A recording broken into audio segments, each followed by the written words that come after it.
वैसे तो महाशिव पुराण भगवान शंकर ने अपने मुख से कहा है कि ये मेरा ही स्वरूप है, वांगमय स्वरूप है। तो इस प्रकार से इसका आज हम पाठ करते हैं। और अभी आज से कुछ युग पहले या कुछ समय पहले इसमें 12 संहिताएं होती थी, लेकिन अब आजकल 7 संहिताओं का ही हमें मिलती हैं और उन 7 संहिताओं से ही का ही आज हम वर्णन करेंगे। तो ये शिव पुराण की जो पहली संहिता है वो है विद्येश्वर संहिता, दूसरी रुद्र संहिता है। जो रुद्र संहिता है उसके 5 भाग हैं। 5 भाग हैं उसके, सृष्टि खंड, सती खंड, पार्वती खंड, कुमार खंड और युद्ध खंड। तीसरी संहिता शतरुद्र संहिता है, चौथी संहिता कोटि रुद्र संहिता है, 5वीं उमा संहिता है, 6ठी कैलाश संहिता है और 7वीं अंतिम जो वायव्य संहिता है जिसके 2 भाग हैं। तो इनमें लगभग 24,000 श्लोक हैं। हम इसका सार आज के दिन, बहुत विशेष दिन है तो आज इसका हम वर्णन करेंगे। और सबसे पहले महाशिव पुराण में प्राचीन परिपाटी है, इसका जो इसका महात्म्य जो है उसके 7 भाग हैं। पहले हम उसकी चर्चा कर लेते हैं। तो आइए भगवान शिव का ध्यान करें। ओम नमः शिवाय, ओम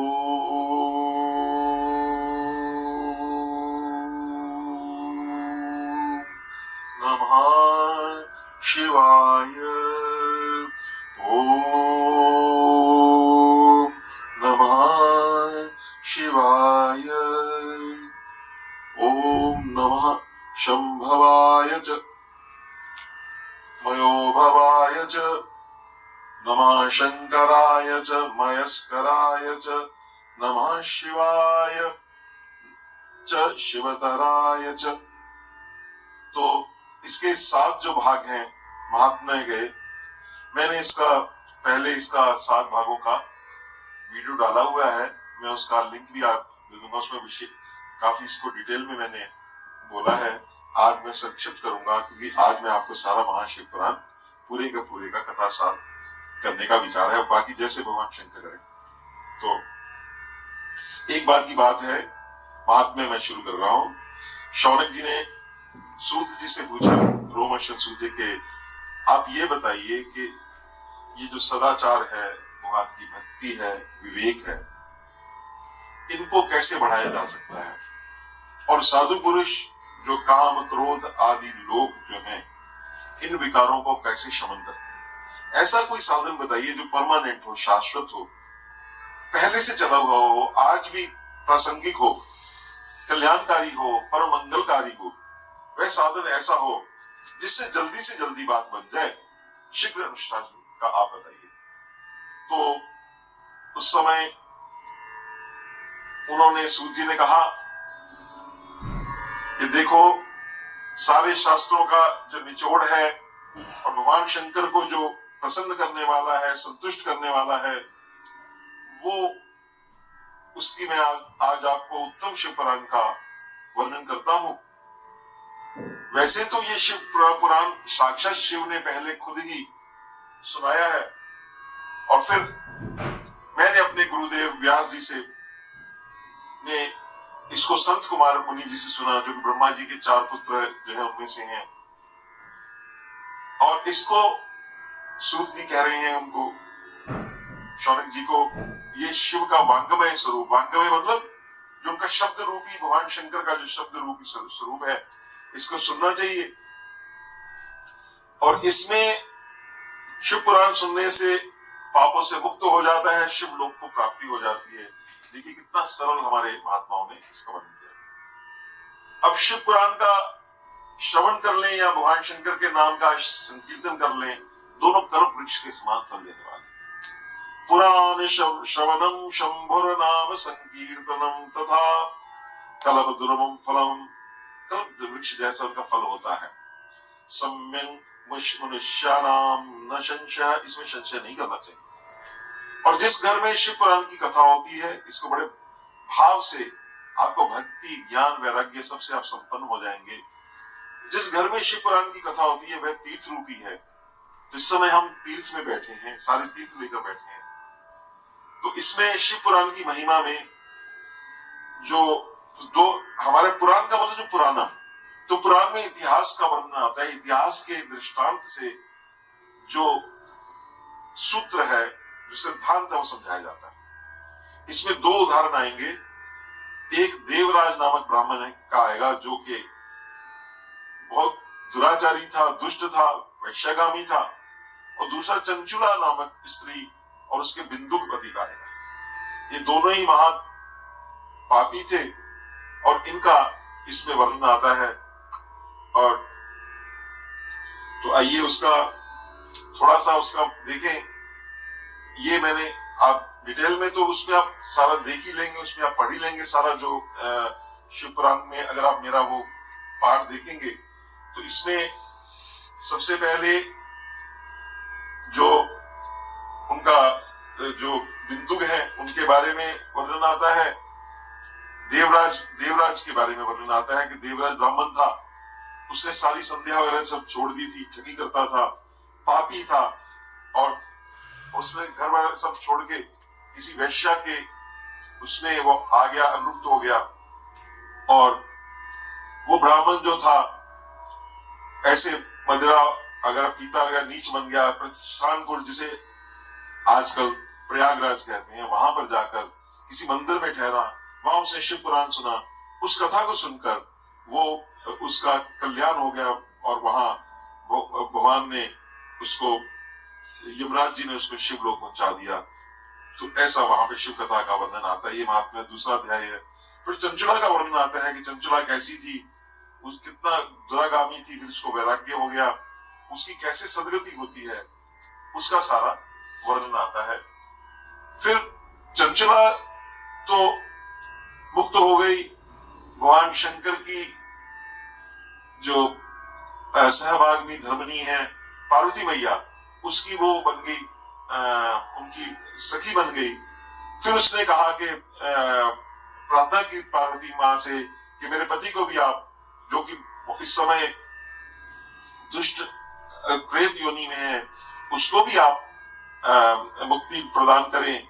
ये सुनकर माँ पार्वती जी ने जो है अपनी सखी की बात सुनकर पार्वती जी ने तुम्बुरु गंधर्व को बुलाया है, और वो जो पिशाच रूप में जो था विंध्याचल पर्वत, उसको तुम्बुरु जो गंधर्वों में है, उन्होंने जाकर शिव कथा सुनाई है और वो उसका कल्याण हो गया। इस प्रकार ये 5 अध्याय हैं। अब 6वां अध्याय में श्रवण विधि, शिव पुराण को कैसे सुनना है। ये इसमें सबसे बड़ी बात तो ये है कि शिव पुराण में कोई विधि सुनने की तो है, लेकिन कौन सुनेगा, चाहे वो गणेश भक्त हो, राम भक्त हो, देवी का भक्त हो, शिव का भक्त हो, वैष्णव हो, ब्राह्मण हो, क्षत्रिय हो, वैश्य हो, शूद्र हो, कोई भी हो, वो सब सकाम भाव एवं निष्काम भाव से कथा का श्रवण कर सकते हैं। परंतु जो लोग विष्णु और शिव में भेदभाव करते हैं, भगवान राम ने तो अपने मुख से कहा है, शिव द्रोही मम दास कहावा, सो नर मोहे सपनहु नहीं पावा। तो ये जो भगवान के जो दिव्य जो रूप हैं, इनका आपने ये जो रूप है इनमें भेद नहीं करना चाहिए। अगर भेद करेंगे, बस यही शर्त है कि इन दोनों में आप भेद मत करें, किया जाए, तो वो ना सुने, वो श्रवण के अधिकारी नहीं, बाकी सब अधिकारी।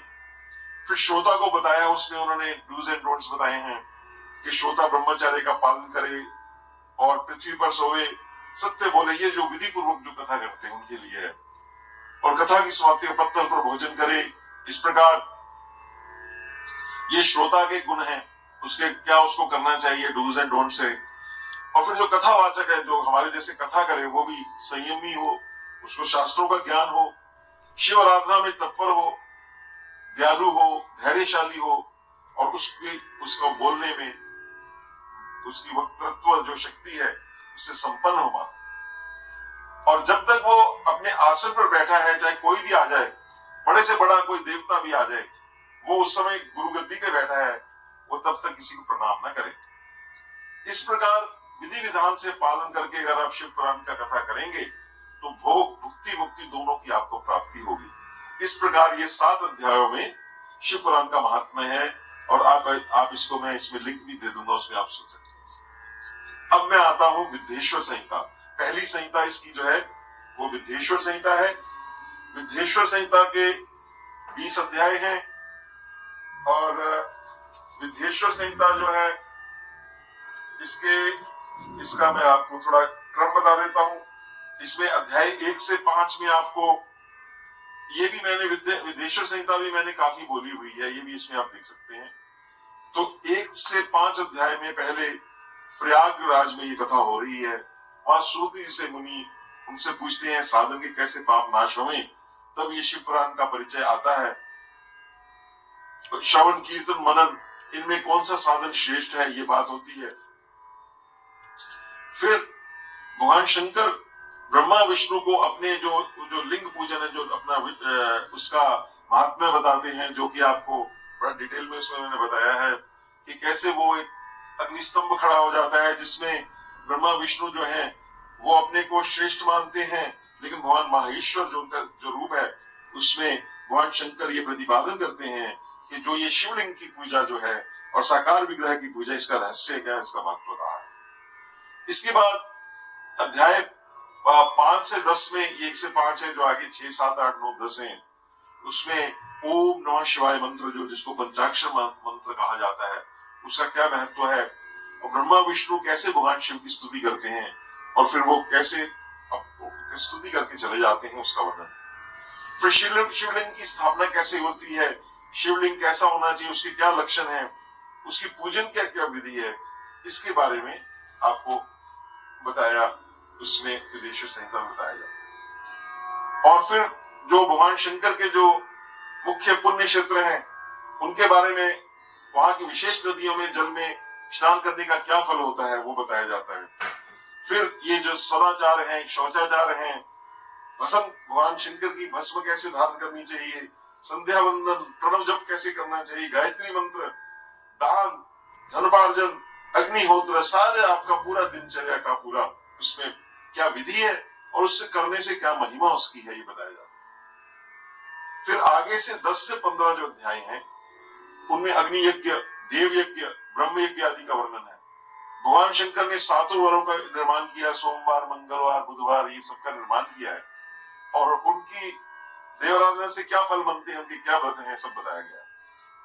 देश काल पात्र आदि का विचार किया गया।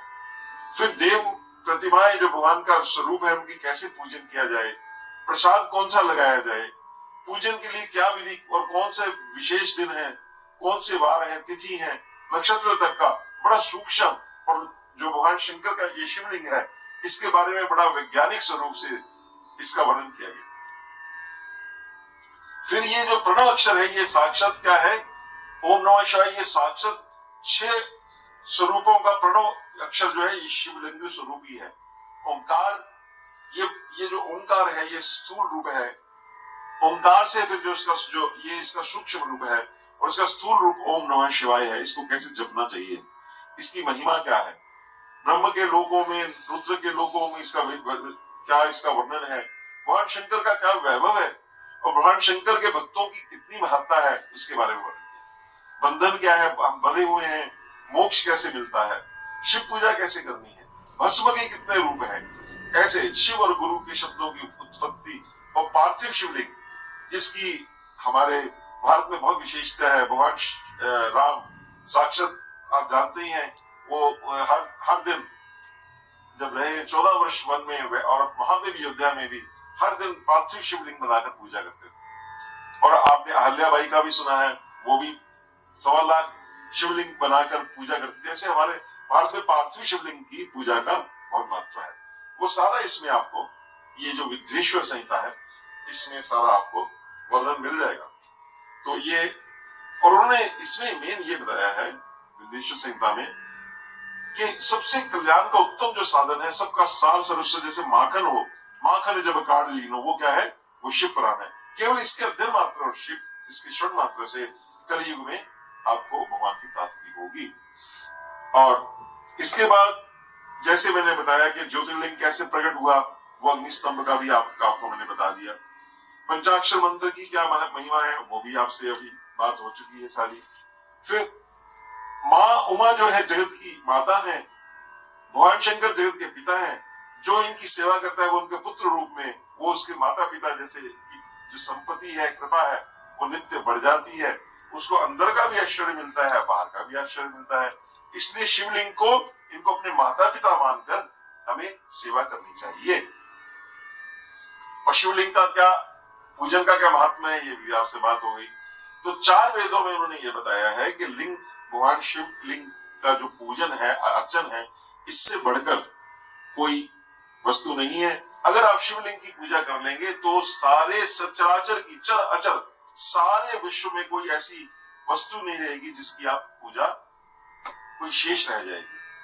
रुद्राक्ष धारण करने से 1/4, भस्म धारण करने से 50%, मंत्र जाप से 75% और पूजा से 100% फल मिला। इस प्रकार ये विदेश्वर संहिता आपको मैंने आपको बता दी। अब मैं रुद्र संहिता के जो 5 खंड है, पहला खंड सृष्टि खंड है, उसमें आपको लेकर चलता हूं। तो इसमें वो पूछते हैं कि आप ये बताइए, सुना है कि भगवान शंकर तो एकदम प्रसन्न हो जाते हैं, आशुतोष तुम अवधानी, भक्तों का कष्ट नहीं देख सकते हैं। ब्रह्मा विष्णु महेश ये तीनों देवता शिव के ही अंश हैं, इनकी प्राकट्य की कथा बताइए। तो इसमें उमा के आविर्भाव की, विवाह की कथा भी कहें और उनके ग्रस्त धर्म की लीलाओं की भी कथा कहें। तो भगवान शंकर जो है वैसे तो अजन्मा है, लेकिन उनका भी विवाह हुआ है, सारा उसके बारे में भी इसमें वर्णन आ जाता।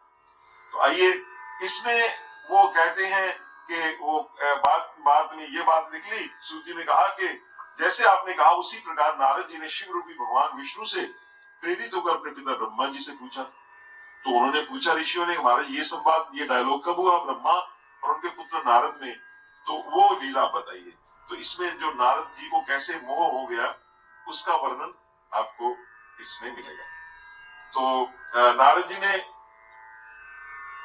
एक बार है कि नारद जी जाते हैं, बड़े सुंदर गंगा के किनारे गुफा है, वहां तपस्या करते हैं। तो इंद्र जी को जब भी कोई तपस्या करे तो इंद्र जी की जो गद्दी है वो हिल जाती है, आप जानते हैं। वो जो तप है वो सहन नहीं कर पाते, क्योंकि वो तप उनकी जितनी भक्ति या जितना उनकी शक्ति है उससे ऊपर जब चले जाता है तो वो संतप्त हो जाते हैं। तो उन्होंने कामदेव को भेजा है, लेकिन वहां पे महादेव के अनुग्रह से कामदेव का गर्भ चूर हो गया और नारद मुनि पर कोई प्रभाव न पड़ा। लेकिन कहते हैं कि क्योंकि और उसी आश्रम में भगवान शिव ने क्योंकि पहले तपस्या की हुई थी और वहीं पर कामदेव को बस उस गुफा में नारद जी गए थे। लेकिन नारद जी को लगा मैं भक्त हूँ, मैंने बहुत तपस्या की है, तो उन्होंने लगा मेरी कामदेव पर विजय हुई। ये सुनते ही नारद जी जो है वो उनको भगवान की माया से मोहित हो गया। तो इससे हमें ये समझना चाहिए, देखिए हम जब जैसे जैसे शिव पुराण या कोई भी ग्रंथ पढ़े उससे हम सार निकाल लें कि इसमें हमारे काम की क्या वस्तु है। तो हमारे काम की इसमें यही वस्तु है कि भाई इतने बड़े नारद जी महामुनि को बबरा है यार, उनको भी मोह हो जाता है। तो हमें बड़ा सावधान रहना चाहिए, गर्व नहीं होना चाहिए किसी बात का भी, कि सब करने कराने वाले भगवान शिव है। तो वो कैलाश पर्वत पर जाते हैं, वहां अपना खूब उन्होंने मसाला लगाकर अपनी विजय का वृतांत सुनाया। भगवान शंकर ने नारद जी की प्रशंसा करी और कहा पर एक बात है नारद जी, आप ये बात कहीं भगवान विष्णु को मत बता देना। अब नारद जी को तो कहा ये पता क्या भगवान शंकर ऐसा क्यों बोलते हैं, मैंने कोई गलती थोड़ी करी है। तो वो उन्होंने बड़े भगवान विष्णु के पास गए और बड़े अभिमान से उन्होंने सब बता दिया।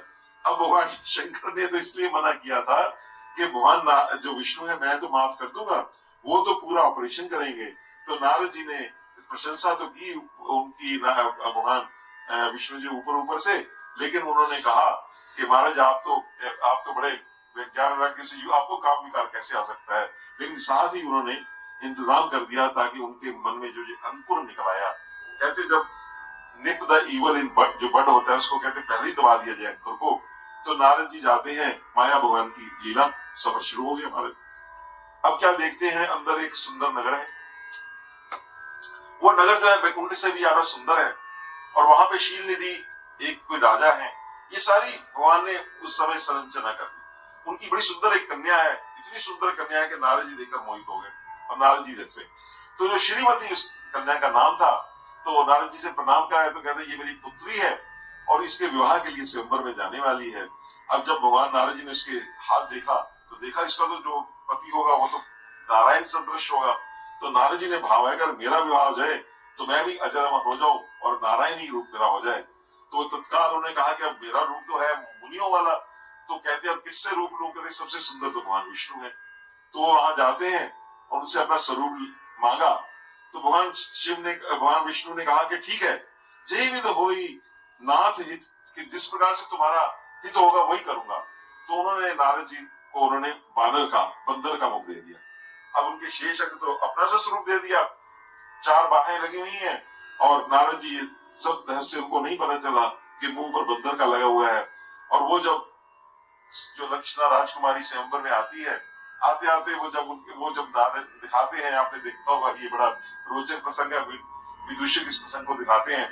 तो वो जैसे आगे आगे करते हैं कि माला मेरे गले में पड़ जाए, तो उनका 92 सा मुख देती है, बंदर कुपित हो जाती है, और उसी समय भगवान जो विष्णु है वो राजा का वेश धारण करके वहां आ जाते हैं और उसके गले में माला पर माला जाकर अंतर्धान हो गए। नारद जी की इस मुखाकृति को किसी ने, भगवान विष्णु ने ऐसा किया था कि उनकी मेरे भक्त की अवज्ञा नहीं होनी चाहिए, निरादर ना हो, तो किसी ने नहीं देखा।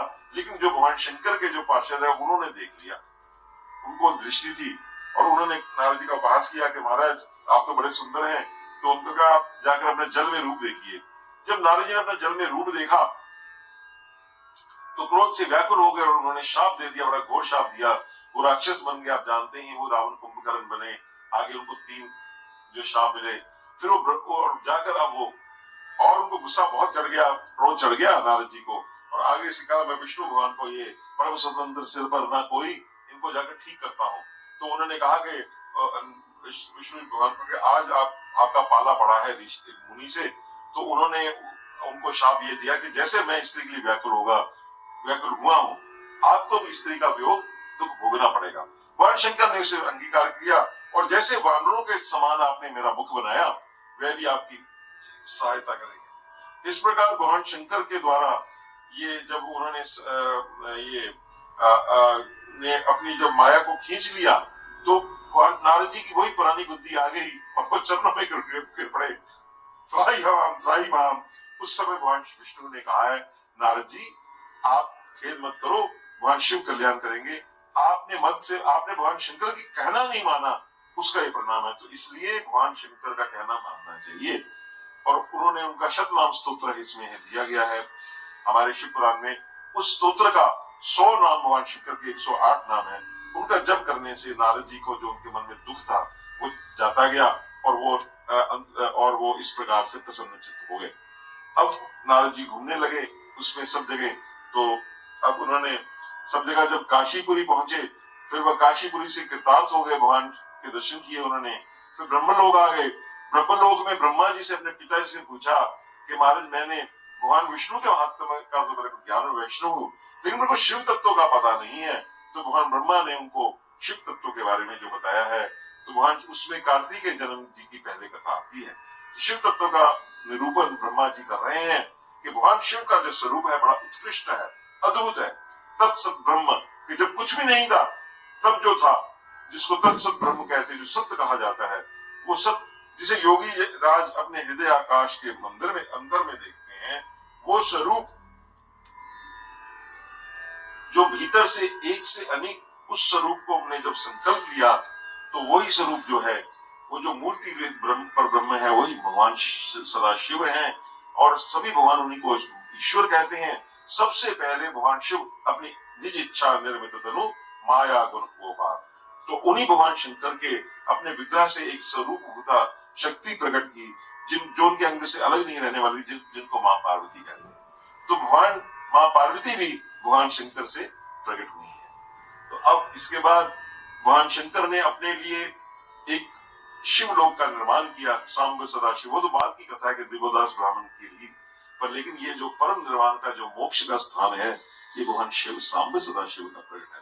सांब सदा शिव सांब सदा शिव सांब सदा शिव सांब सदा सांब सदा शिव सांब सदा शिव सांब सदा शिव सांब। और हर हर महादेव शंभो काशी विश्वनाथ गंगे। तो ये काशी जो है, वहां शंकर ने पहले इसका नाम आनंदवन रखा था। विद्वान लोग, क्योंकि भगवान ने अपने इसको अपने से कभी भी मुक्त नहीं किया, अपने से कभी इसको आपसे विलग नहीं किया, चाहे प्रलय काल भी आ गया, इसीलिए इसको अविमुक्त, जो कभी भी मुक्त नहीं हुआ अब भगवान शंकर से, इसको अविमुक्त शस्त्र भी कहा जाता है।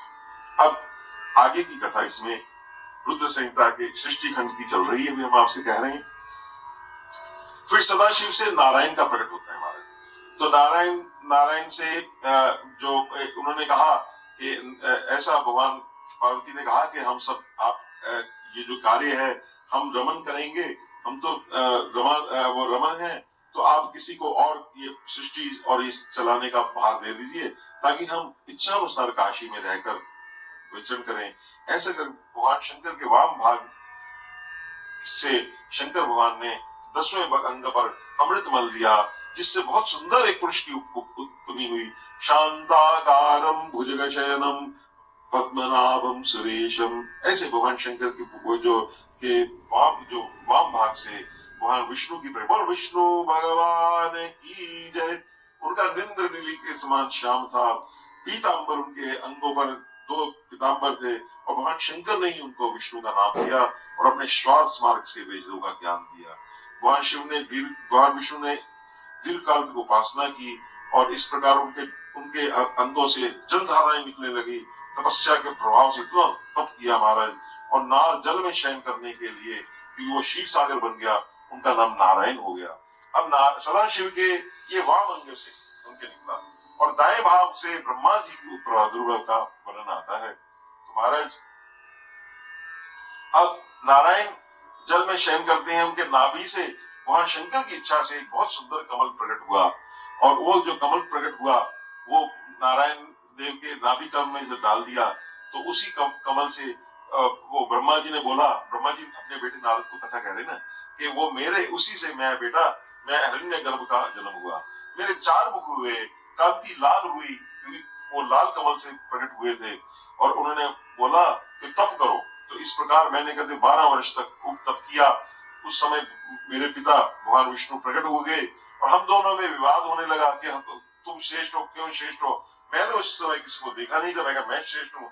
तो ज्योतिर्मय जो स्वरूप प्रकट हुआ, जिसका विदेश संहिता में वर्णन किया है, तो वो देखकर दोनों ने उनको प्रणाम किया है, और दोनों ने इसकी बड़ी सुंदर स्तुति की है। भगवान शिव का उस समय वो भगवान दोनों दयालु हो गए, और उनके सृष्टि से वो जो निकला ओम ओम ओम ओम ओम ओम ओम ओम ओम, वो जो ओम मंत्र का जो उच्चारण हुआ, इसी से भगवान ने वो शिव का वाचक अक्षर है। इसी वाचक अक्षर से आगे जो उसी समय हितकारी गायत्री मंत्र निकला, फिर उसके 8 कलाओं से युक्त नमः शिवाय पंचाक्षर मंत्र निकला, मृत्युंजय मंत्र निकला, चिंतामणि मंत्र, दक्षिणामूर्ति मंत्र। इसके बाद विष्णु ने शंकर का तत्वमसि वही तुम हो, ये महावाक्य कहा। इस प्रकार भगवान श्री हरि उनका जप करने लगे, उन्होंने भगवान शिव की स्तुति की है, और इस प्रकार महेश्वर अति प्रसन्न हुए हैं, और मां पार्वती के साथ वहां प्रकट हुए हैं। भगवान विष्णु ने कहा, आप कैसे प्रसन्न होते हैं भगवान सदाशिव, आपकी पूजा किस प्रकार की जाए, तो और कौन सा कार्य अच्छा है, कौन सा बुरा है, ये हम लोगों के लिए, ये भगवान विष्णु और शिव में कोई अंतर नहीं है, ये हमारे कल्याणार्थ, ताकि एक हमारे लिए बातें पूछी गई हैं कि हमें कैसे भगवान शिव को प्रसन्न करना चाहिए, कैसे उनकी पूजा करनी चाहिए, ये सब इसमें वर्णन आता है। तो ये भगवान शिव प्रसन्न होकर दोनों से कहने लगे, मेरा शिवलिंग की तुम पूजा करो, यही पूज्य दिव्य है, अगर तुम शिवलिंग से मेरी पूजा करोगे तो अनेक प्रकार के फल दूंगा, और अभिलाषाएं भी पूरी कर दूंगा। मेरी पार्थिव मूर्ति बनाकर आप दोनों अनेक प्रकार से पूजा कर दें। इसके बाद उन्होंने कहा कि विष्णु जी आप चराचर जगत का पालन कीजिए, और भगवान ब्रह्मा जी को बड़ा सृष्टि करिए। अब भगवान ने बोला, देखो हमारे मेरे शरीर से लोक में उत्कृष्ट रूप प्रकट होगा, वो रुद्र कहलाएगा। तो शिव बड़े हैं, रुद्र उनसे ही प्रकट हुए हैं, उनमें एकादश रुद्र हैं, लेकिन ये बोला कि रुद्र मेरे जैसा ही होगा, उसमें मेरे से कोई कमी नहीं होगी, जो मैं हूं वही रुद्र है, जो रुद्र है वही मैं हूं। और कहते पूजा की दृष्टि से भी मेरा शिव स्वरूप है, अंतर नहीं करना चाहिए। सारा विश्व जो है, भगवान ये बता रहे हैं कि जो कुछ भी तुम्हें दिख रहा है ये सब मैं ही हूं, मैं ही आप हूं, ब्रह्मा विष्णु ये सब प्रकट होंगे, सब मेरे रूप हैं। इनमें भेद मानने से क्या होगा, बंधन पड़ेगा। तो आइए हम लोगों के लिए शिक्षा है भाई कि हमें भेद नहीं मानना चाहिए। अब आप लोग मेरी आज्ञा से जगत में मुक्तिदाता बने, मेरे दर्शन पर होने पर जो फल प्राप्त होता है वही फल आपका दर्शन होने पर भी मिलेगा। तो ये उन्होंने वर दे दिया कि मेरे हृदय में विष्णु है, विष्णु के हृदय में मैं हूं, रुद्र शिव के पूर्ण अवतार हैं। तो इस प्रकार से एकात्मकता बताई। फिर कहा जो इसमें हम दोनों में अंतर मानेगा वो नरक में जाएगा, जो विष्णु की राम की शरण में चला गया वो समझो शिव की शरण में चला गया, जो शिव की शरण में चला गया वो समझो विष्णु की शरण में चला गया। ये कहकर भगवान शंभु अंतर्धान हो गए। इसके बाद लोक में लिंग पूजा का विधान प्रचलित हुआ है। ये आगे के अध्याय में शिव पूजन की विधि है, कैसे पूजा करना चाहिए। प्रतिदिन जो पूजा करता है उसके जो भी उसके जीवन में दुख, शोक, द्वेग, कुटिलता, विष आदि कष्ट आते हैं, भगवान शंकर उसको मेट ही त्रिपुरारी, भावी मेट सकही त्रिपुरारी, मेट कठिन पंथ भालके, है ना। तो इस प्रकार से भगवान शंकर का भजन के उनके और जो हमारे विहित कर्म है, जो शास्त्र में जो कर्म लिखे हैं उस हिसाब से हमें चलना चाहिए, अपनी मर्जी नहीं करनी चाहिए। इसके बाद पंचदेव उपासना, जो हमारे विष्णु, गणेश, विष्णु, शिव, सूर्य एवं माँ, ये पांच हमारे पंच देवता हमारे सब ग्रस्तों के लिए, इन पांचों की पूजा करनी चाहिए। गणेश जी की पूजा करनी चाहिए, सबसे पहले सूर्य भगवान की पूजा करनी, इन पांचों की पूजा, और उनमें से भी आपको भगवान शिव की मूर्ति का पूजन भी करना चाहिए, क्योंकि एकमात्र शिव ही प्रसन्न है। अगर आप शिव की पूजा करेंगे तो सभी देवताओं की, गणेश जी की पूजा हो जाएगी, राम जी की पूजा हो जाएगी, सबकी, समझे भैया, सबकी पूजा इसमें। तो आगे के अध्यायों में मनुष्य की दिनचर्या कैसी होनी चाहिए और शिव पूजन की जो विधि है उसका विस्तार से वर्णन हुआ है, क्योंकि इसमें ब्रह्मा जी की सृष्टि के सदन का विस्तार से वर्णन हुआ है, इसलिए इसे सृष्टि खंड का, ये सृष्टि खंड पूरा। बोल शंकर भगवान की जय। अब रुद्र संहिता के दूसरे खंड में, सती खंड में हम प्रवेश करते हैं। अभी हमारा सेकंड रुद्र संहिता का हम वर्णन करें। तो एक बार नारद जी ने कहा, पूछा पिताजी से, तो उन्होंने कहा कि जब मेरे मानस पुत्रों की सृष्टि, ब्रह्मा जी के मानस पुत्र हैं, उसी में नारद जी हैं, तो उस समय मेरे हृदय से एक कन्या भी प्रकट हुई। संध्या, हम कहते हैं ना संध्या किया जाए, सवेरे संध्या करो, मध्य की संध्या करो, तो ये संध्या जो है, ये इनका जो मूर्त रूप है, ये ब्रह्मा जी की पुत्री हैं। और कहते, और मेरे एक अत्यंत पुत्र प्रकट हुआ उसी समय, जो कामदेव के नाम से, ये कामदेव जी का पुत्र है। तो उन्होंने कहा, ब्रह्मा जी से पूछा कामदेव ने कि मैं क्या करूं, तो उन्होंने कहा तुम सबके हृदय में निवास करके उनके अंदर एक कामना प्रकट करो, ताकि ये सृष्टि, सनातन सृष्टि चल सके। अब उस कामदेव ने तुम्हारे तीर भी चला दिया, अपने पिताजी भी चला दिया और मानस पुत्रों को भी चला दिया। तो सब जब काम विकार होने लगे, ये देखकर उन्होंने भगवान शिव का स्मरण किया है। भगवान शिव के स्मरण से ब्रह्मा जी का काम विकार दूर हो गया, ऐसा शास्त्र कहा है। और दक्ष के शरीर से एक श्वेत कण गिरा, उस समय जो दक्ष, उस समय प्रजापति थे, ये भी उनके मानस पुत्रों में से थे। तो उससे रति प्रकट हुई। रति दक्ष की पुत्री है, और रति से कामदेव का विवाह हुआ। तो पितरों की जन्मदात्री ब्रह्मा जी की संध्या का क्या हुआ, ये नारद जी ने पूछा। तो उन्होंने कहा कि जो संध्या थी वो तपस्या करके शरीर छोड़ा, तो वो अरुंधति बनी। अरुंधति जो है वो जो है कौन है, वशिष्ठ जी की पत्नी है ना, मेधा। और वो संध्या जी वो मेधा तिथि की कन्या बनी, एक ऋषि हुए, और ये आज भी अरुंधति नक्षत्र आप देखते हैं। इस प्रकार जब नारद जी का आपने बड़ी सुंदर कथा सुनाई, तो कहते अब आप महाराज वो कथा सुनाइए कि भगवान शिव का विवाह कैसे हुआ। तो आज के दिन महाराज, जो शिवरात्रि के दिन विवाह की भी कथा आती है, इसका वर्णन भी आपको हम संक्षेप में सुनाएंगे, बाकी रात को खूब आएंगे। तो क्या ब्रह्मा जी ने कहा कि एक बार मोह में पड़ गए, तो भगवान शंकर ने मेरा उपहास किया था, तो मैं ईर्ष्या करने लगा। मैं उस स्थान पर गया जहाँ दक्ष उपस्थित थे, वहां रति कामदेवता भी थे। तो मैंने कहा महादेव किसी कमनीय कांति स्त्री का पानी ग्रहण करें तो तभी कहते मैं समझूंगा कि वो हमारे को जैसे वो निर्विकार हैं, तो वो भी हमारे ऐसा मैं करना चाहता हूँ। तो कामदेव को ये कार्य सौंपा गया। उसने बड़ी कोशिश की। कामदेव ने कहा कि शिव जी को ये सुनकर, अब ये निर्विकार शिव की स्त्री जो बने वो कितनी सुंदर होनी चाहिए महाराज। वो तो महाराज वो तो प्रकट करने के लिए भगवान विष्णु का स्मरण किया गया। तो भगवान विष्णु का तुमने क्यों स्मरण किया? तो उन्होंने कहा कि महाराज भगवान शिव जो है वो पत्नी ग्रहण कर ले, ये सुनकर मैं सुखी हो जाऊंगा। तो ये सुनकर भगवान बोले अरे इसके लिए तो तुम उनकी शरण में जाओ, वो तो मेरे भी परमात्मा है, सबके पालक हैं, संहारक हैं, सबके स्वामी हैं। तुम ही जग करता, तुम ही पालक तुम ही है ना। तो वो जो आता है जय शिव शिव ओंकार। तो प्रातः ब्रह्म एवं परमेश्वर है, तुम उन्हीं की शरण में जाओ और शंभू का भजन करो। ये सुनकर तो भगवान शंकर तुम्हारे मन में विचार है, यदि वो प्रसन्न हो जाए तो बात बन जाएगी। तो देवी दुर्गा की आराधना की गई है। माँ भगवती प्रकट हुई है।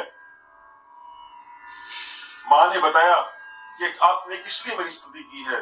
तो बताया कि हम ये चाहते हैं कि आप इनके पत्नी रूप में हम सबको दर्शन दें। ये सुनकर और आपका रूप जो है शिव को मोह करने वाला हो। ये सुनकर भक्ति ने ठीक है, आप लोग पितामह, मैं दक्ष की पत्नी के गर्भ से सती रूप में प्रकट होंगी। ये कर जगदम्बा माँ अंतर्धान होगी। बोल जगदम्बा मैया की जय, जय मायम्बे, जय जगदम्बे। तो ये माँ जगदम्बे जो है वहां दक्ष की कन्या होकर प्रकट हुई हैं। और उस समय उन्होंने उनका किसी प्रकार से उन्होंने ये भी कहा प्रकट होकर, देखो मैं कन्या बनकर शिव की पत्नी बनूंगी, परंतु यदि आपने मेरा अनादर किया तो मैं शिव छोड़ दूंगी। ये कहकर माँ अंतर्ध्यान हो गई। अब उनका नाम जो है उमा रखा गया और वो इस प्रकार से तपस्या करने लगी। और फिर उनका ये इस प्रकार से वो सती देवी की तपस्या देखकर वो सारा उसमें यज्ञ में ध्वंस का सारा वो प्रसंग आता है, उसका वर्णन विशेष नहीं है। और फिर जब ये तप करने लगी उमा, उर्धरी उमा प्राणपति चरणा, वो जो तप किया है तो उससे तब से भगवान शंकर प्रकट हो गए और उन्हें वरदान दिया कि ठीक है, हम आपको अपनी पत्नी स्वीकार करेंगे। ये करके विवाह हुआ हमारे। बड़ा सुंदर विवाह का प्रसंग है महाराज, है ना। शिव शंभु गण करहीं सिंगारा। तो अब ये विवाह से, ये जो विवाह है ये सती का प्रसंग है। और इसी में ये जब दक्ष की अभी उनका सती अभी यज्ञ विध्वंस नहीं हुआ, अब यज्ञ में विध्वंस नहीं किया, ये पहले की कथा है। तो उस कथा में त्रेता युग की कथा है महाराज। ये त्रेता में भगवान श्री राम का अवतरण हुआ है। भगवान राम पत्नी वियोग में वो जो कथा आपने सब सुनी है, वो हा सीते कहकर जंगल में जा रहे हैं। ये देखकर सती जो है वो उनको मोह हो गया है। सती जी को जब मोह हुआ तो वो परीक्षा लेने के लिए सीता का रूप जब धारण करके आई हैं, तो भगवान श्री राम गंभीर हो गए। उन्होंने कहा आप कैसे पार्वती जी, आप जगदम्बा मैया, आप कहाँ घूम रही हैं? आपके भोलेनाथ कहाँ हैं? ये रूप का आपने क्यों धारण किया है? मां लज्जित हो गई, आश्चर्यचकित हुई। उनको समझ आ गया क्यों मेरे पति ने जय सच्चिदानंद जय पावन कहा था। मैंने इनको जाना नहीं, मेरे पति ने इनको जान लिया। बड़ी लज्जित हुई, लेकिन उनसे एक और गलती हो गई। तो उन्होंने जब वो वहां जाती हैं पार्वती शिव जी के पास, तो पूछते हैं आपने उनकी परीक्षा ले ली? तो कहा मैंने कोई परीक्षा नहीं ली। ये सुनकर शिव जी ने कहा कि अगर मैं अब सती से स्नेह करूंगा तो मेरा जो राम जी के प्रति मेरा जो भाव है, सीता जी के प्रति जो मातृ भाव है उसमें विकार, वो भाव जो मेरा है उसके लिए उचित नहीं है। तो उन्होंने इस विचार करके शंकर जी ने सती का त्याग कर दिया। और दक्ष प्रजापति जो थे तो उनको इस प्रकार से जब ये किया योग अग्नि में ये आई हैं, ये अपना वो सती का त्याग कर दिया हृदय से, तो सती बहुत दुखी रहने लगी। फिर वो जब उन्होंने दक्ष प्रजापति के यज्ञ हुआ है वहां वो उनका सत्कार नहीं किया गया, ये देखकर रुद्र बड़े कुपित हुए और यज्ञ में और उन्होंने बहिष्कृत कर दिया। और ये कहकर जब, और इसके बाद एक और उसने बड़ा यज्ञ रखा भगवान शंकर के बिना, तो वो उसमें पार्वती माँ ने देखा, तो उस समय माँ पार्वती ने बड़ा सुंदर कहा है कि देखो तुम्हारे पिता मेरे द्रोही हैं, और बिना बुलाए दूसरे घर जाने पर बहुत अनादर मिलता है और मृत्यु से बढ़कर कष्ट मिलता है। लेकिन पार्वती माँ उस समय भगवान की लीला ऐसी हुई, नहीं मानी। ये देखकर वो वहां से चल पड़ी, बड़ी कुपित हुई पिता पे, और वहां जब उन्होंने उनको फटकारने लगी कि आप शंकर के निंदक हैं, आपको पश्चाताप करना पड़ेगा, और ये उन्होंने बताया शिव नाम से तो सारे पाप नष्ट हो जाते हैं, तो ये कहकर उन्होंने बोला कि आप उन्हीं शिव के विपरीत होकर उन पवित्र कीर्ति वाले सर्वेश्वर शिव का विद्वेष करते हैं। ये कहकर कि ऐसे जो मेरा जो ये देह है आपके द्वारा संभव है, तो ऐसे देह को रखने का क्या फायदा। तो माँ पार्वती ने योग मार्ग से अपना शरीर जो है वो युग अग्नि से सब भस्म कर दिया। ये देखकर उनको पति के चरण के अलावा कुछ दिखा नहीं, अपने पति के चरणों का चिंतन करके उन्होंने अपना शरीर भस्म कर दिया। जब भस्म कर दिया तो ये देखकर वो पार्षद सब अस्त्र शस्त्र लेकर खड़े हो गए। महाराज उस समय दक्ष विध्वंस का वृतांत इसमें बड़ा वो विशेष आता है, कैसे वो सारा उन्होंने किया। फिर शिव के अनुग्रह से दक्ष को जैसे उनके वो बकरे का मुंह लगता है उसका वर्णन आया है, तो इस प्रकार से ये वीरभद्र जी ने कैसे वो किया वो सारा प्रसंग आता है, बकरे का उनके ऊपर सिर लगाया जाता है वो सारा वर्णन आता है। तो इस प्रकार ये सती खंड जिसमें माँ ने सती का जो रूप किया वो उसका वर्णन आता है। इसके बाद पार्वती खंड है। पार्वती खंड में माँ का जो अंतिम माँ के 108 जन्म है, माँ का जो ये अंतिम जो माँ का जन्म है, ये इसका प्रसंग आता है। तो इनकी 60 कन्याएं थी दक्ष की, तो 3 कन्याएं इनकी का वर्णन आता है। एक स्वधा है जो पितरों के साथ विवाह कर दिया था, तभी हम जब वो कहते हैं तेषाय स्वधा नमः, जब आप पितरों का आचमन करते हैं तब बोलते हैं, मंत्र बोलते हैं, है ना, वो आपको याद होगा, उसमें तब देव स्वधा नमः बोलते हैं। तो वो स्वधा के 3 पुत्रियां थी, और ये आगे महाराज इनका वर्णन आता है। इन्होंने शरद कुमार का स्वागत नहीं किया, तो उनमें से जो ज्येष्ठ कन्या थी, ये 3 जो बनी थी, ये इन्होंने तीनों बहनें का नहीं किया। तो एक कन्या जो थी मेना, वो हिमालय की पत्नी बनी, उनसे पार्वती का जन्म हुआ। दूसरी धन्या, उनसे वो राजा जनक जी की पत्नी सुनैना बनी, और तीसरी कलावती भृगवान जी की पत्नी बनी, जिसके श्रीमती राधा जी का जन्म हुआ। ये तीनों जो हैं, ये इनकी जो माताएं हैं, राधा जी की और किनकी, सीता जी की और पार्वती जी की, तीनों की माँ जो है सगी बहन है, स्वधा की पुत्री है। तो इस प्रकार अब हम आते हैं मेना जी की कथा में, कैसे वो विवाह के समय उनका जो वर्णन है उसका सारा बहुत विशेष वर्णन आता है।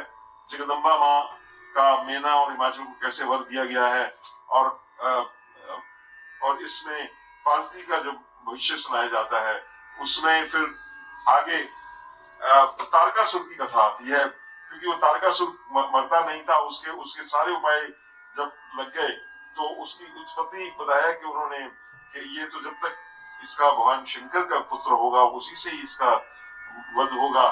तो इस प्रकार जो है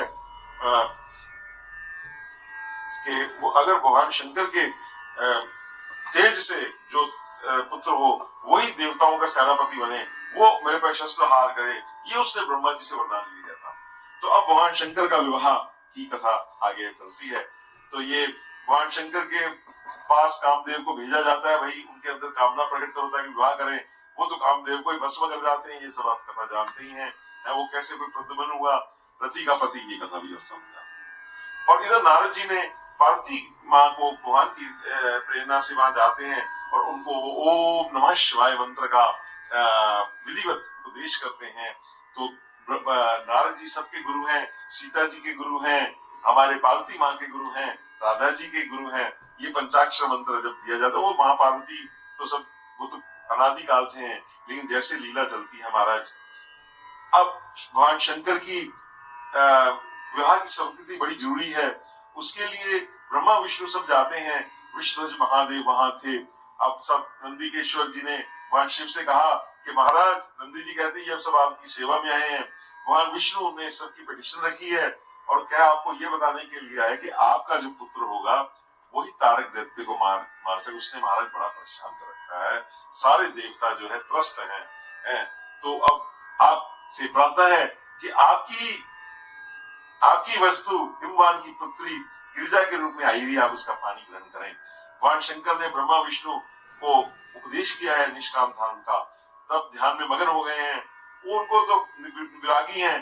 फिर ये देखकर नंदी जी ने स्तुति की है, नंदी जी ने पिटीशन लगाई है। भगवान विष्णु ने फिर बोला है कि आप महाराज मान जाइए, भगवान शंकर के लिए अनुनय विनय हो रही है और हमारे अंदर बहुत उत्साह है कि आपका विवाह देखें। ये सुनकर नारद जी ने फिर स्तुति हुई है, महाराज बड़ी मुश्किल से हमारे भोलेनाथ बाबा को बनाया गया है। और फिर भगवान शंकर मान गए हैं, उन्हें ठीक है विष्णु जी, मैं आपको, आप राम रूप हैं, मैं आप मेरे ही सेवक स्वामी सखा सियपी के, मैं आपको ना नहीं कर सकता, आप निर्भय जाओ, मैं तुम्हारा कार्य सिद्ध करूंगा। इसके बाद भगवान शंकर जी ने उनके तप की परीक्षा के लिए उनको भेजा है, सप्त ऋषियों को भेजा है।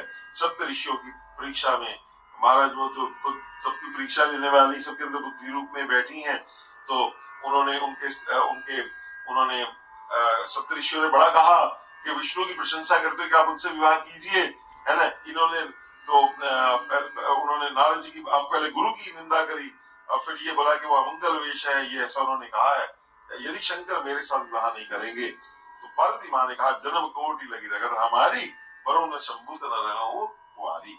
तो इस प्रकार से महाराज पार्वती का दृढ़ निश्चय जानकर जय जयकार हुई है और ऋषियों ने महाराज सर्टिफिकेट के महाराज ये तो आपकी वस्तु है, शंकर हरि प्रिया है।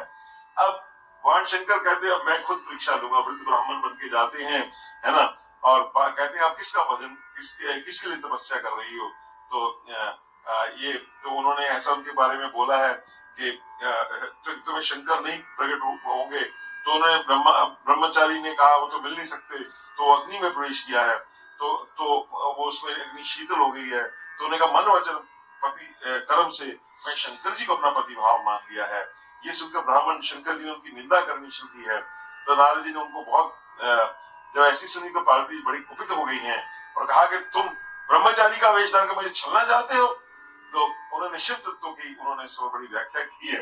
ये देखकर वो जो भगवान शंकर थे निर्विचार, वो जो है उनकी निंदा नहीं सुन सकती। माँ पार्वती ने शिव का जैसा ध्यान किया उसी प्रकार का अत्यंत सुंदर रूप बनाकर उन्हें दृश्य किया और कहा, भगवान शिव कहने लगे, हे दृढ़ मनवाली, पर्वत जैसे मनवाली, मैंने तुम्हारी अनेक प्रकार से शिक्षा ली, परीक्षा ली, अब मेरे अपराध को क्षमा कर दो, मैं क्षमा मांगता हूँ, क्योंकि तो तुम्हारी जैसी पतिव्रती स्त्री सती लोक में नहीं है, मैं तुम्हारे अधीन हूँ, तुम अपनी कामना पूर्ण करो। इस प्रकार भगवान शंकर भी से महाराज वो हो गया। अब पार्वती माँ ने भी इच्छा लगी थी कि आपको भी मेरा हाथ आकर घर आकर मांगना पड़ेगा।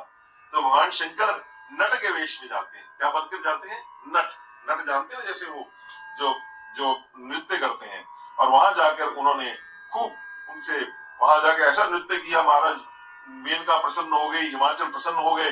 तो उन्होंने कहा कि क्या आप जो मांगते आपको दे दूंगी। ये सुनकर भगवान शंकर कहने लगे मैं अपनी लड़की दे दो, पार्वती दे दो। ये सुनकर जो बड़ी कुपित हुई और हटाने का वो किया, लेकिन भगवान जो शंकर थे वो उन्होंने फिर अपना वेश में आ गए। इस प्रकार भगवान शंकर ने हाथ भी मांग लिया। तो अब उन्होंने सप्त ऋषियों अरदंती को बुलाया है और उनके आगे से उन्होंने हिमवान को समझाया है और उन्होंने अरदंती ने बताया है। अरदंती के मानने से जब समझाया तो उन्होंने विवाह के लिए राजी हो गए। अब भगवान शंकर के विवाह की तैयारी हो गई। हमारे भगवान शंकर का विवाह तो बड़ा विलक्षण है, हमारा ऐसा विलक्षण ऐसा विवाह तो ऐसी शिवादि बरात आपने उसका बड़ा सुना होगा, शिवई शंभु गण करई, शिवई शंभु गण करई श्रृंगार। ये सारा प्रसंग मैंने पार्वती खंड का भी 2 अध्याय में गाया हुआ है। वहां से आप इसका विशेष उसमें YouTube वीडियो में इसका मैं लिंक छोड़ दूंगा, आप पूरा 2 भागों वहां से आप इस प्रसंग को जरूर देखें। अब हम रुद्र संहिता के कुमार खंड में आते हैं। कुमार खंड मतलब कार्तिक, कुमार कहते हैं कार्तिक। कार्तिक का कैसे जन्म हुआ, तारकासुर के साथ उनका कैसे संग्राम होता है, उसका सारा पूरा वर्णन है महाराज इसमें। और फिर इसके बाद कार्तिकेय जी ने कैसे उस तारकासुर को मार दिया। और फिर इसके बाद भगवान शंकर जी के गणपति महाराज, बोल गणपति महाराज की जय, उनका जो उत्तम चरित्र है, कैसे माँ पार्वती के शरीर की मैल से भगवान गणेश जी कैसे प्रकट हुए हैं, और गणेश जी के फिर कैसे उनके वो जो उनको हाथी का जो ये मुख उनके लगता है गणेश जी के, उसका वर्णन है। उसके बाद वो गणेश जी को सब देवताओं का सर्वाध्यक्ष अग्रपूज्य कैसे मनाया जाता है, उसका बहुत सुंदर विवाह है। फिर गणेश जी के विवाह की वर्णन है। फिर कुमार जी का कैसे क्रौंच पर्वत पर चले जाना अपना लीलावश, वो उसका कुमारखंड इस प्रकार पूर्ण होता है। अब इसके बाद रुद्र संहिता का ही अगला भाग युद्ध खंड है। इसमें महाराज युद्ध होंगे। तो इसमें भगवान शंकर जो है एक वाहन से जो त्रिपुरासुर है उसकी बड़ी सुंदर कथा है। त्रिपुरासुर का कैसे वध करते हैं। वो जो तीन पुर में अलग अलग रहते थे, उनके 3 पुर थे, एक सोने का था, एक चांदी का था, एक लोहे का था। और वो जब उन्होंने ये वर मांगा हुआ था ब्रह्मा जी से कि वो जब तक हमारे तीनों इकट्ठे ना हो पुर, तब तक महाराज वो हमें कोई मार ना सके, तो वो अवध्य हो गए। तो तब भगवान शंकर जी ने सब बहुत वो करते हैं, प्रयत्न करते हैं, नहीं मरते। फिर भगवान शंकर जो है त्रिपुर ध्वंस के लिए दिव्य रथ का निर्माण हुआ है। और दिव्य रथ का जब निर्माण हुआ है तो भगवान शंकर जी ने उसमें सारा तीर चलाकर उन्होंने उसको मारा। उन्होंने उसका जो त्रिपुर है वो त्रिपुरासुर सबका वध किया है। और इस प्रकार भगवान शंकर जी को फिर उस समय उसके बाद भगवान शंकर जी ने सबका वध कर दिया, लेकिन मय दानव का ने अग्नि छोड़ दिया उनको, क्योंकि वो भगवान शंकर की शरणागत में चले गए। उनको भगवान शंकर ने वरदान दिया है मयासुर जो है, और कहा कि उनको भक्ति दी कि मेरे में आसुर भाव ना रहे। तो उन्होंने कहा ठीक है, तुम विदर लोक में चले जाओ और वहां मेरा भजन करो। इसके बाद जलंधर के वध की कथा है। जलंधर भी एक दैत्य हुए हैं। ये दैत्य राक्षसों से अलग हैं। ये जो है ये इसका वर्णन ये आता है, ये भगवान शंकर से ही प्रकट हुए एक तरह से है। भगवान शंकर के ज्ञान परीक्षा लेने के लिए एक बार बृहस्पति इंद्र शंकर जी का दर्शन करने कैलाश गए। भगवान शंकर ने एक भयंकर पुरुष का रूप धारण किया। इंद्र पहचान नहीं सके और उन्होंने जलाने के लिए नेत्रों से प्रज्वलित तेज प्रकट किया। बृहस्पति क्योंकि बुद्धि के मालिक हैं, उन्होंने पहचान लिया और उन्होंने उस अग्नि को समुद्र में फेंक दिया। इंद्र की परीक्षा करते हैं तो वो उस अग्नि से जो बालक प्रकट हुआ है गंगा सागर के संगम पर, उसको जलंधर कहा गया है। तो ये जलंधर की कथा है। वो कैसे उनका जलंधर को छल पूर्वक उसने वो जो था उसने जो था वृंदा से उनका विवाह होता है, जो कालनेमी की पुत्री है, जो बाद में वो बड़ी पतिव्रता थी। जलंधर जो उनकी पत्नी है, वो जलंधर का पतिव्रता महान था कि जलंधर की मृत्यु संभव नहीं थी। फिर भगवान उसका पातिव्रत्य भंग करते हैं। इस प्रकार वो जलंधर का वध होता है और वो महापाल जो तुलसी है, वो जो वृंदा है, वो तुलसी रूप में भगवान विष्णु के लिए हरिप्रिया बन जाती है। फिर शंखचूड़ का वर्णन है हमारे। शंखचूड़ जो है ये कश्यप की पत्नियों में से एक का नाम धनु था। धनु के बहुत से पुत्र, एक विप्रचित्ति था। विप्रचित्ति के कोई पुत्र जब नहीं हुआ तो विष्णु भगवान ने उसे पुत्र होने का वरदान दिया, और उस समय उनकी जो पत्नी थी दंभ थी, उनके से शंखचूड़ का प्रकट हुए हैं। शंखचूड़ जो थे उनको भगवान का श्री कृष्ण कवच मिला है। कृष्ण कवच से वो अवध्य हो जाते हैं। और शंखचूड़ की भी कथा तुलसी के साथ ये भी एक जन्म की कथा आती है कि शंखचूड़ का कैसे उनका वर्णन आता है। तो उनके लिए शंखचूड़ जो है इन्होंने सारा देवताओं का अधिकार छीन लिया। तो सब भगवान विष्णु ने कहा कि ठीक है, ये मेरे पूरे जन्म का गोप है और ये शापवश ये धर्म योनि को प्राप्त हो गया है। तो अब भगवान कृष्ण ने बोला कि मैंने इसकी जो मृत्यु है वो रुद्र के त्रिशूल से होगी। आप तो सब शंकर जी के पास आते हैं। शंकर भगवान ने कहा ठीक है, मैं उस शंखचूड़ का वध कर दूंगा। तो उन्होंने अपने पुष्पदंत को भेजा है दूध बनाकर कि तुम लौटाओ अधिकार। उनकी बात नहीं मानता है। भगवान शंकर उनका जाकर भगवान शिव उनसे युद्ध करते हैं रुद्र रूप में, और उस समय वो जो उनका जो कृष्ण कवच है वो उनको दिया जाता है। तो वो उस समय आकाशवाणी जब तक इस शंखचूड़ के हाथ में श्री हरि का परम उग्र कवच वर्तमान रहेगा और तुलसी का अस्तित्व अखंडित रहेगा, तब तक तुम्हें कोई जरा और मृत्यु प्रभाव नहीं डाल सकते। ये सुनकर भगवान विष्णु लीलावश आकर वृद्ध ब्राह्मण का वेश धारण करके कवच धारण कर लेते हैं और कवच धारण कर लेते हैं और तुलसी को का अस्तित्व जो है भगवान विष्णु हरण कर देते हैं। इस प्रकार वो उसका वध हो जाता है। इसी शंखचूड़ के हड्डियों से शंख जाति का निर्माण हुआ और ये शंख का जल जो है ये समस्त देवताओं के लिए प्रशस्त माना जाता है। शंख भी अमर हो गए, तुलसी भी अमर हो गई और इस प्रकार अब तुलसी जो है वो अति कुपित हुई है और उसने भगवान विष्णु को कहा है तुम पत्थर की तरह कठोर हो, दया रही तो तुमने मेरा बिना बात के मेरा पातिव्रत्य भंग किया है, जाओ तुम पत्थर रूप हो जाओ। भगवान शंकर प्रकट हुए, उन्होंने बताया है कि देखो ये सब मेरी लीला है ना, तो ये अब तुम देह धारण कर लो और इस प्रकार तुम वैकुंठ में श्री हरि के साथ विहार करो।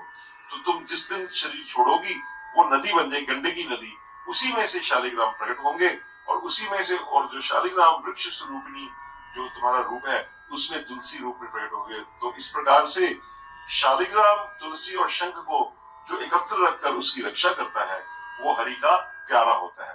तो ये तीनों की कथा आपने सुना दी। अब महाराज और कथा है अंधकासुर की।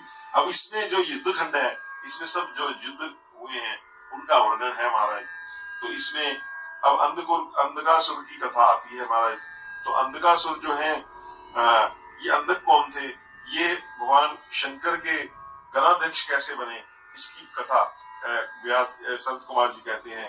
तो व्यास जी ने पूछी है, संत कुमार जी ने कहा देखो एक समय भगवान शंकर अपनी पार्वती पत्नी को लेकर गणों के साथ काशी आए और भैरव को यहाँ का कोतवाल बना दिया महाराज। इस प्रकार अपने विहार में हो गए। एक बार क्रीड़ा करते हुए माँ पार्वती ने अपने नेत्रों को बंद कर दिया तो उससे ये घोर अंधकार छा गया। तो उस समय उनकी ललाट का स्पर्श करते ही जो उष्णता से जो भगवान शंकर के हाथों से जो गर्मी से जो पसीना निकला उसमें से एक बालक उत्पन्न हुआ जो महाक्रोधी अंधा कुरूप विकृत था। ये देख गौरी माँ ये कौन है? तो उन्होंने कहा तुम्हारे द्वारा मेरे नेत्रों को बंद किए जाने पर तुम्हारे हाथों से जो पसीना निकला है उससे अंधक नामक का असुर प्रकट हुआ। तो महाराज ये जो इसकी तुम रक्षा करो। तो वो माँ पार्वती का प्यारा था। तो महाराज हिरण्याक्ष उसी समय तपस्या करने लगा। भगवान शंकर ने उसे अंधक को पुत्र रूप में प्रदान कर दिया। तो भगवान ब्रह्मा रूप में हिरण्याक्ष का वध किया, नरसिंह रूप में हिरण्यकशिपु का वध किया। इससे वो जो अंधकासुर था वो उसको वो बहुत क्रोधित हो गया और उसने माँ पार्वती के प्रति उसका ऐसा भाव आया तो उसने भगवान शंकर ने उसके हृदय से त्रिशूल विदीर्ण कर दिया और उसको त्रिशूल पर टांग दिया और उससे दैत्यराज ने प्राण त्याग नहीं किया और भगवान शंकर की निरंतर स्तुति करता रहा। ये देखकर उस बड़ी सुंदर स्तुति महाराज अंधक की है तो उसको उन्होंने अपना गण बना दिया। तो शुक्राचार्य द्वारा काशी में शुक्रेश्वर लिंग की कैसे स्थापना की है और वो मृत संजीवनी विद्या कैसे प्राप्त की है उसका महाराज वर्णन आता है। ये भृगुपुत्र हैं शुक्राचार्य। तो उन्होंने महाराज कैसे उनको मृत्यु संजीवनी से इस सारे ब्रह्मांड में एकमात्र उनके पास ये विद्या है महाराज, मृत्यु संजीवनी विद्या है जो उन्हीं को मिली है। कि वो आज भी किसी का हजारों वर्ष भी पहले किसी का श्री गया हो जो अगर उसका नाम लेंगे तो वो जो है वो प्रकट हो जाएगा। फिर वानासुर की महाराज भगवान शिव की जो कथा आती है। तो महाराज वानासुर जो है ये बलि का औरस पुत्र था। वाराणसी अपने बल से तीनों लोगों को जीतकर शोणितपुर राज्य जो सहारनपुर है हिमाचल में है वहां ये राज्य करता था। इसने भगवान कृष्ण को तांडव नृत्य से प्रसन्न कर लिया और ये रावण से बलशाली था वानासुर ने और शिव जी के प्रति भक्ति और गणों का अधिपति मानते हुए उसने भगवान शंकर की स्तुति की। भगवान शंकर ने कहा तुम धन्य हो और इस प्रकार वो भगवान शंकर के प्रकट हुए।